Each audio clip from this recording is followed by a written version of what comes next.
All right, Craig, I got bad news for you, dude. Bring it on me. Kanye bailed on Coachella. So I know that hip concert you were looking forward to in a couple weeks. Kanye West's not going to be there. The genius? Jesus. The Weeknd is going to be there instead. But I was reading some articles that basically said this Coachella is going to be the craziest one yet because they canceled, I think, 2 years in a row for the pandemic. And now everyone is just buying tickets like crazy. Like, what is it? Live Nation? They said that their ticket sales are up 40% from 2019. So basically, everyone and their mom is going to a concert. What about their grandpas? I don't know if grandpas going. Are they invited? Probably not. Yeah. You think they want to see The Weeknd? Yeah, I don't know. I think there's a lot of grandmas out there that are very upset that Kanye is not playing. I'll tell you that. right. But you have some shows this year, and you're probably going to attend maybe a couple shows. Yeah, I mean, I go to shows here and there. These days, I feel like I don't get too pumped to go see shows anymore. Yeah. I don't know if it's just because I've seen so many of my favorite bands growing up multiple times and stuff. There is a show that I was planning on going to a couple of years ago. Is this band called Wardruna? Do a lot of Nordic folk music. And if you've watched the show Vikings or played Assassin's Creed Valhalla, you've heard Ian Arselvik's music on something. He's just, when it comes to anything that's Viking these days, he's all over it. He gets all the Viking gigs. Yeah, because he's just got that style down and he's been doing it for so long. But yeah, I got tickets to go see them, but then they canceled. This was COVID was shutting everything down. Yeah. So they're going to be playing in, I think, November. It's a bummer because they're actually playing Hellfest, which the band that I play in is going to be playing as well. It's a festival in France. They're playing, but I think they're playing the day before us. So I don't think we're going to be there. I'm not sure. So maybe we'll get to catch them. But are you going to be able to see any of France? I don't really have too much plans as far as traveling or anything. I'm not sure, what they're going to do. An espresso and a croissant, man. Yeah, just get me a croissant. And one of those hats. If you don't come back with one of those hats, I'm going to be upset. Yeah, I think I might need to wear one there. Maybe I won't get dress code. Heckled. Yeah, I won't get heckled. And except if they start talking to me and they're like, "Oh, this guy's obviously not French." Attack him. Right. No. But no, it should be a lot of fun. But yeah, that's a show I've been looking forward to going to see for a long time, and it's finally going to be happening. So if I don't get to catch them over there, for sure I'm going to be getting to catch them here. But yeah, I don't really go to. Do you go to shows at all, or? I haven't recently. I used to when I lived in LA more frequently and played a lot of clubs and stuff, but haven't been to one in over 2 years for sure. Oh wow! Andrew Wong posted a meme about me when I'm at a concert, just studying the band's gear. And he's like, scoot the lead singer over. No one cares about you. We're looking at amps and we're looking at racks and pedal boards. Yeah. No one cares about you and your fancy pants. I'm trying to see the pedal board. So I listened to Rick Rubin. He did an interview with Lex Fridman that dropped on Friday. And they just kind of talked about music and life for a few hours, and it was cool.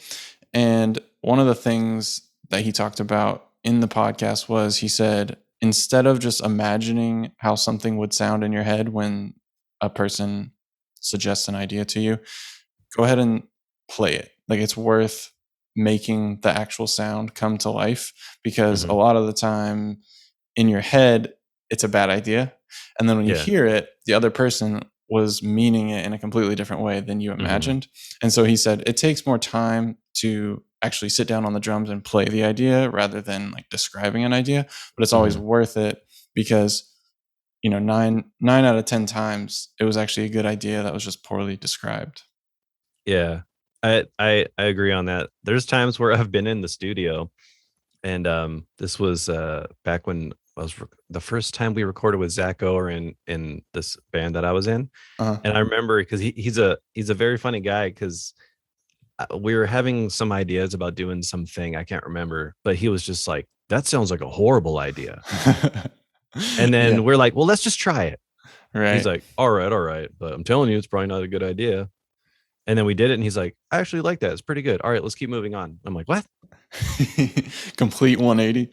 But yeah, that's like a perfect, like if there's any example that I can give that something that I've experienced, it's like, yeah, you gotta just like hear it, because someone can be like, do this drum fill, like you're like, what the hell is that? Like you're just mouthing out drums. Yeah. But then like you hear it in the context, all right, let's all play it. And then you're like, oh, that actually does work. You're already kind of stuck in demoitis with like a certain idea. And it's Mm, kind of hard to, you ever had that where you're jamming with some other guys and you just have your heart set on something, yeah. and then they're like, well, let's just do this thing, and you're just like, I mean, sometimes you kind of know when you're just like, that's probably not a great idea. Right. Right. But have you ever had that where like someone convinced you out of an idea that you thought you had your heart set on? I think more often people convince me to use ideas that I didn't like at first. So Mm-hmm. I'm the guy who's like, that's a terrible idea. That's me yelling in the back from the mix board. So I think that was the lesson I took from it was, okay, you should listen to the actual thing being presented rather than someone's concept or description of it. But Mm-hmm. when I used to be in a band, we had a producer who Had a producer? Wow. we had a producer. I mean, this is a high school band. Let's not get ahead of ourselves. We had a producer who, instead of suggesting certain drum grooves, he would just like hop on the drums and play them. Oh, wow. And he would be like, "No, no, just listen to what I'm talking about," and like he would play it instead of trying to describe it to the drummer. Mm-hmm. And then the drummer would get back up there and he would perform with his own take and own twist. Mm-hmm. But actually hearing the idea was way more important than describing like a mood or feel. And it's easy to get married to the temp or married to your own Mm-hmm. ideas. Sometimes you're like, okay, well, if I want my idea to win, then I have to shut down this person's idea. Like I have to remove his idea for my idea to shine. And Mm-hmm. that's not collaborative at all. Yeah, where you're just trying to tell them a million and one reasons why their idea is a bad one. Right. Right. You know, unless Right. unless you have like real good reason, like it just doesn't fit the groove, Mm-hmm. you know, or they're just doing something that just sounds like a bunch of just like China hits, and it's like, well, this is like a mellow keyboard part. We don't want to Being get, obnoxious. Yeah. yeah, you know. So I mean, sometimes you have to be that guy and be like, we no, that's It's a fine line. Yeah. And collaboration is hard. We were talking about that where you have multiple people calling shots and like you were talking about too many chefs in the kitchen. And the Paul McCartney, like the Beatles documentary that Andrew Jackson did on Disney Plus, when George Harrison quits, it's because Paul McCartney and John Lennon are telling him like how to play his guitar. And he finally just says like, well, I can't play it the way you guys are describing. And you know what? I think I quit the Beatles. That's how you do it. That's what walks out. You know what? Someone tries to tell you how to do your job. I quit. You know what? Fine. Here, you want to do it your way. You can do it your way. Because that's the thing. Like you have to understand. Like everyone has their own specialties, artistic visions. It's like, yeah, it's like if your guitar player is like a more acoustic guy, and you're like, you know what, just like shred on that. It's like I don't do that. You know, it's not my thing. Yeah. Yeah. So it's like it's all about harnessing everyone's strengths. And I think you can only do so much with what everyone's ability or, you know, what they want to do creatively. So it's like you can't really like push that. And if you do, it's probably just going to sound forced and probably not that good. Yeah. The other thing Rick Rubin said, you know, he's worked with tons of different artists over the years. And he said solo guitar sounds like a human being playing a guitar versus lots of guitars playing at the same time just sounds like guitars. And he said the same thing for vocals. It's like if you bring a whole bunch of voices together, it sounds like a choir, or it sounds like, you know, this one big instrument. Whereas if you take a singular voice, it has a specific characteristic, it has specific flavor and like human choice in it rather than this group ensemble. And I thought that was interesting. You know, he's talking about all these artists basically figuring out ways to bring out their specific genre. And so he does a lot of a cappella and a lot of solo instruments. And I thought that was like a cool idea. Yeah, I feel like any kind of singular instrument, it's the heart of something. Kind of like when we were talking about with Chris last week, having like a basic piano sketch that you then orchestrate from. It's like having a good, solid, singular performance or idea. It's like that's the best way to really hear where everything's coming from, especially with just like, like say you have like percussion, a guitarist, and like someone singing. There's going to be way more like of a connection, I think, to that than when there's like so many different elements going on. Yeah. It's like listening to orchestration or orchestral music. It's just like there's so many things going on. It's like you can kind of be able to take it in, but you're only really able to focus on like certain elements at a time. But you'd Sure. have to listen to it over and over and over to really kind of be able to dissect it versus like something like a quartet, or that's a little bit easier to digest and a little bit more easier to kind of like have it resonate with you. Hmm. And that's where dynamics come into play too. When the Yeah. orchestra pulls back and the solo oboe or the solo clarinet is like singing above the orchestra, that's typically a special moment that the composer has transcribed. Yeah. And it's like you have to write all that stuff out, because if you're trying to have everyone going pretty hard in the louder dynamics, Yeah. woodwinds are just, that's why you don't really hear a lot of woodwinds in like trailer music, because it's just, it's not, I mean, unless it's like, Unless it's a romance. yeah. Yeah. It was like a rom-com or something, then like, oh, okay, there's my woodwinds. But other Right. than that, it's like, yeah, you got to write for that, or else adios. You're not going to hear it. Not going to hear it. So speaking of solo instruments, watch this transition. Carter Burwell. I watched True Grit this weekend. I'd never seen it from 2010, the Coen brothers one, not the John Wayne one. And Carter Burwell scored it. And he has scored most of the Coen brothers movies. He actually is a very interesting guy. I kind of did a deep dive on him. And he went to Harvard, but he didn't go as a music major. He was working in animation and doing 3D artistry.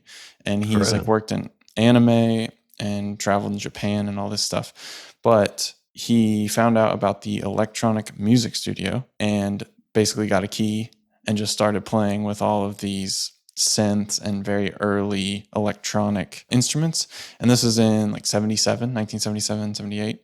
Oh, taking it back. And yeah. Because he's like 63, 64, something like that. And he was playing like in rock bands and met the Coen brothers just because he was a guy who does music. So they really like music. They asked him to do their first film.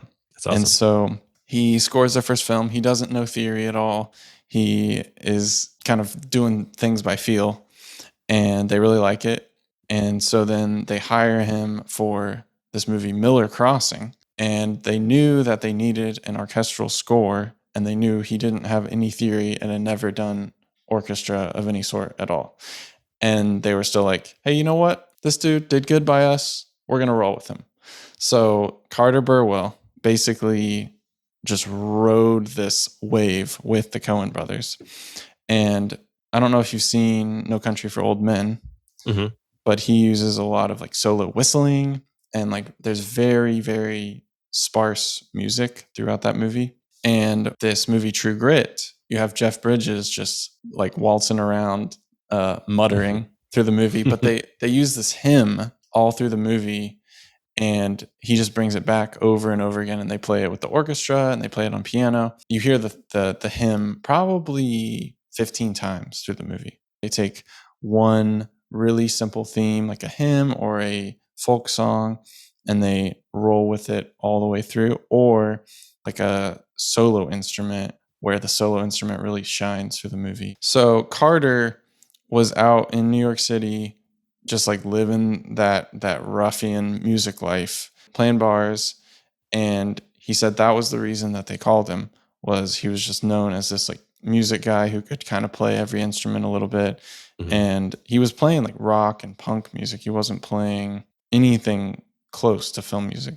Yeah, I love that. I love when you hear those kind of stories of like some people just kind of like fall into it. Yeah.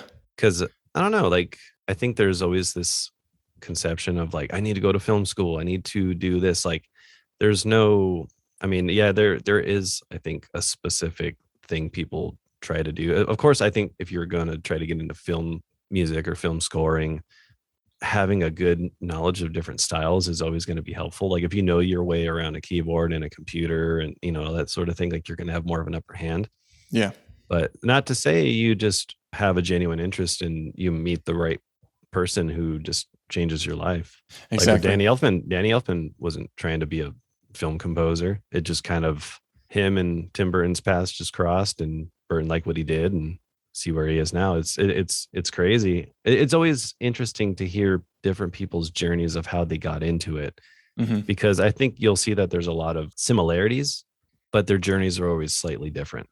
You know, not everyone. If it was just like I went to Berkeley and then I got hired as this assistant and then now I'm scoring movies. If it Yeah. was just always that, then they'd be like, all right, well then yeah, everyone has to go to music school. I think what it comes down to is just like your like the way that you learn. I don't know. Oh, I know you did some schooling, right? For music and stuff. Hmm. But like for me, like well, I mean, one, I couldn't afford it. And two, I just have the way I like to learn is usually just more on like on my own. If I'm interested, I'll learn it. Like sitting in a school thing, like having someone, all right, you're gonna do this, like that doesn't work for me. Yeah. So it's like I think it really comes down to like how you learn too. Cause to say, school versus not school, I think both are great. Some people like need to go to a class. It's like trying to learn like mixed martial arts. Like you need to go to a class and probably have someone kick your ass. Yeah. I just read And like books. yeah, I mean you could it's one of those things that you can read books on it and definitely learn that way. But I Yeah. think for some people they need that discipline of someone going in and getting screamed at and getting their hands slapped by the ruler. I can tell you that reading books about karate does not really teach you karate. Unless you take the book and you just start like chopping them in the air. You're like, all right, chapter 3, just like smashing books all over across the wall. Yeah, I think everyone composer's path is different. Michael Giacchino went to music school and then he went to film school, if I'm not mistaken. And so, it's like he wasn't done with his education.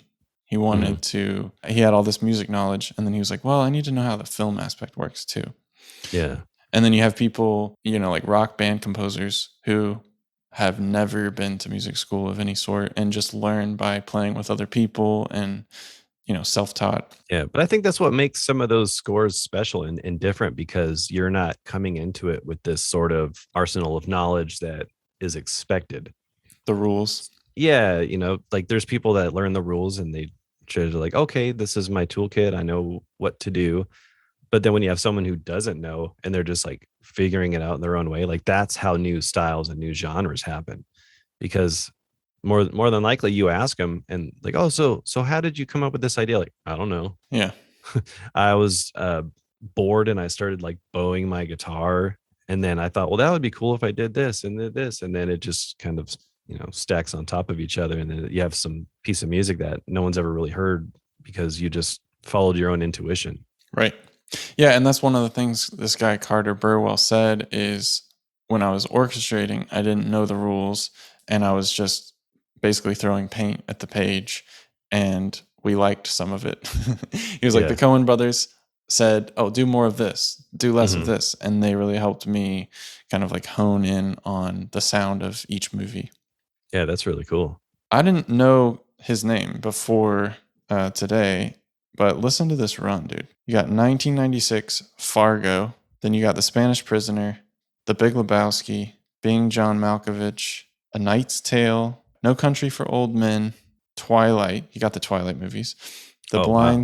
The Blind Side, Hail Caesar, The Founder. So he's got a lot of. It's got some hefty titles under his He's got belt. some, yeah. In Bruges, where the Big Lebowski, man. where the wild things are.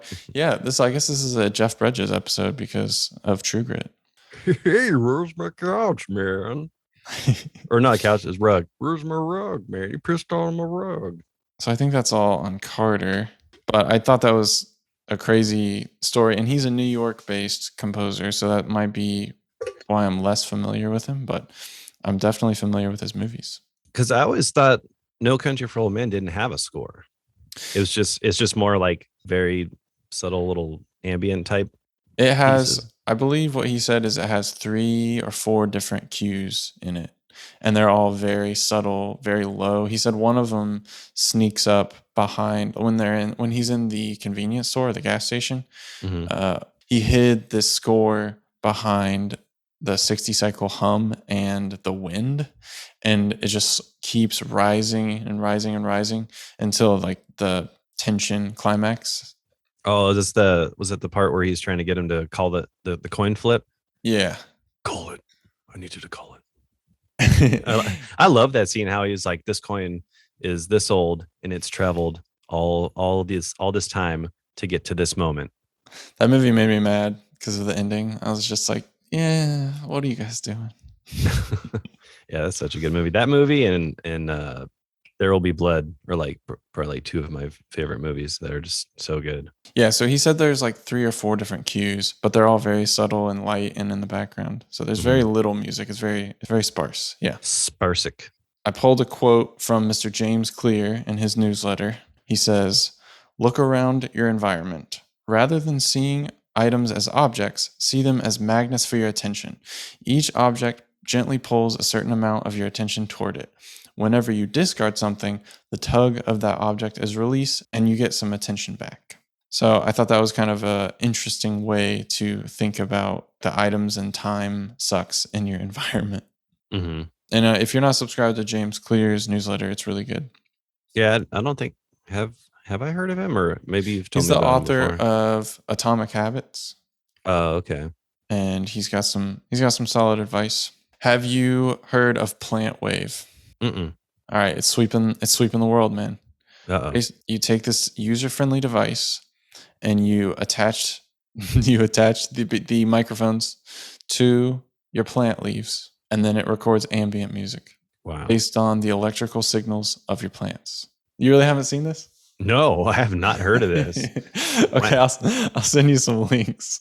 What'd you say it's called? Plantwave? Plantwave, baby. So is it like there's like a bunch of music that's in this thing, and depending on what it's getting from the plants, or it creates like fresh, completely new. It's using music. the electrical signals from your plant's aliveness, biology, to produce like bleeps and bloops. Interesting. So you can use it as like a MIDI controller, and there's tons of stuff on YouTube about this, but we could actually even put Soundiron products through it, like Quadrille or some other like Sonospheres. Mm-hmm. We could just have it start playing random ambient tones, and it changes throughout the day. So people leave this running for hours. Like, does it play different notes? Yeah. So if your plant is just thriving and getting a bunch of sun, it's feeling great, it's just gonna be playing a bunch of like major. Does it play like chords, or is it just like? It's typically like monophonic? It's typically monophonic, but you can use 2 or 3 of them and put them on different leaves. Oh wow, you can have a band jam or a plant band jam. A plant band, my friend. That is exactly what you can do. Oh, and Andrew Wong was taking them and putting them on his face and like moving his face around and like, using his brain, thinking about stuff, and it was working for that too. So they're just, it'd be interesting to like go for a run and just like get all like fired up, and then just like put them in different, where you have like your pulses. Yeah. Like put one on your neck or on like your wrist or something, like while you're all riled up because you just ran for like 30 seconds straight or something. Just see what happens. It's just all chaotic, just like chaos music. So this is from 2019, a palm-sized block that senses electrical variations in a plant or fungus. Yeah, you can use it on mushrooms, using 2 electrodes, which users place onto the organism's surface. And the electrical current speed varies depending on how much water the plant is holding between the pair of nodes. So this guy put it on a pentatonic scale, so it just can play 5 notes, but you can change that. And he usually plays a flute, guitar, or harp, and then just a ton of reverb. So it sounds almost like a Eurorack doing some sort of very ambient, floating, reverby kind of track, but it's from plants. Oh wow. Are people making albums and music with this now? They're just like, I don't even need to make music anymore. I just connect a few plants in my studio. Right. My house plant. Yeah, I got a busy day today. Yeah, I just put a piano sound on. I just slap some Valhalla on there. Right. Call it a day. You come back and you're like, I got a whole album just ready. Mm-hmm. It wouldn't surprise me to see that. If you have like a collection of houseplants, you could make an album entirely from them. And speaking of the reverb that you should use, I just got Crystalline, which is a algorithmic reverb from Baby Audio. And I made a YouTube video the day of because I was inspired by it. So they have a free trial on all their products, I believe. And their reverbs are really nice. They have Spaced Out, which is a delay reverb, and they have this new Crystalline. So I did a YouTube video with Emotional Piano, our Voices of Wind collection, Quadrille, Apocalypse Elements, and Glitch Hero. And it sounds really cool. The presets are great. Lots of presets, which I love. Yeah, I don't know. I the thing I like about it from watching the video that you made is how whether you're doing more like ambient sort of like drones and soundscapes, it works great for that. But I like how it sounds a lot for like more percussive type stuff, like for the Glitch Hero, being able to like, because there's a lot of really cool settings on it where you can like reverse the reverb. So it's like, you had that kind of like cool. Who doesn't love reverse sounds in anything? It's true. Whether you take the sound and reverse it or whether you have a reversed reverb, like that, I thought that was really cool and something that caught my eye. Because I mean, there's so many reverbs now. It's like, right. But I feel like that one is definitely worth checking out. I've been wanting to check it out too, just because I think I've been kind of having my go-to reverbs for a long time. Sure. But definitely feel like probably should start branching out, checking out some new ones. And that one is definitely worth checking out. And if you haven't seen that video, definitely check it out on our YouTube channel. It's really cool. On the old YouTube. So at this point, we've got our recommendations, and this is just media we've been enjoying. My recommendations are this Crystalline reverb. You should get the demo for that. And then I watched Summer of Soul, which is a documentary about a music concert in the 60s that happened right before Woodstock and basically got no attention in Harlem, New York. And Questlove directed it, and he just won an Oscar and a Grammy for it. Oh, wow. So it's really cool. You get to see a young Stevie Wonder perform. He's 19 years old at the time. And it's a bunch of unreleased footage that Questlove and company just worked their way through. And it's a great watch. Nice. There's actually a documentary that I watched. I think I might have talked about this on the podcast, but it's the Rick James documentary. I think I was telling you about that. And I think a lot of people who probably have seen like Chappelle think of it, because of course he's definitely a wild character and he lived a very wild life. Yeah. But there's a lot of stuff about Rick James that I didn't know. Well, like how his start, how he got his start and like doing all this stuff with Motown, and like he's been a part of like, projects with Neil Young Neil Diamond, I think. Or one of the he's Neils. Just like one of the Neils, but he's just been like hustling, dude. Yeah. Like if you want to watch a story of someone who hustled and like made it, I mean, of course he kind of crashed and burned a little bit. He had a hard life, but for sure. Yeah, but it's pretty cool and inspiring in the sense of watching someone who just like, you get a lot of people that say no, or that doesn't work, or you try this, you try to put this band together, it doesn't work, until eventually it clicks. He was just working on his craft and constantly just trying to be a better songwriter and craft and hits and stuff. And it's pretty interesting watch. So I would recommend checking that one out. Like, as someone who doesn't know much about Rick James, I was kind of like, whoa, this is like a whole nother aspect of him that I never knew about. It peeled back the funky onion. So before All right, well, that wraps us up for today. We have some fun guests coming up on the Soundiron podcast, so make sure to subscribe and review us and all that fun stuff. Subscribe to our YouTube channel, and we'll keep this gravy train rolling. Craig? Yeah. Talk to you next week, man. All right, man. Take it easy. Peace.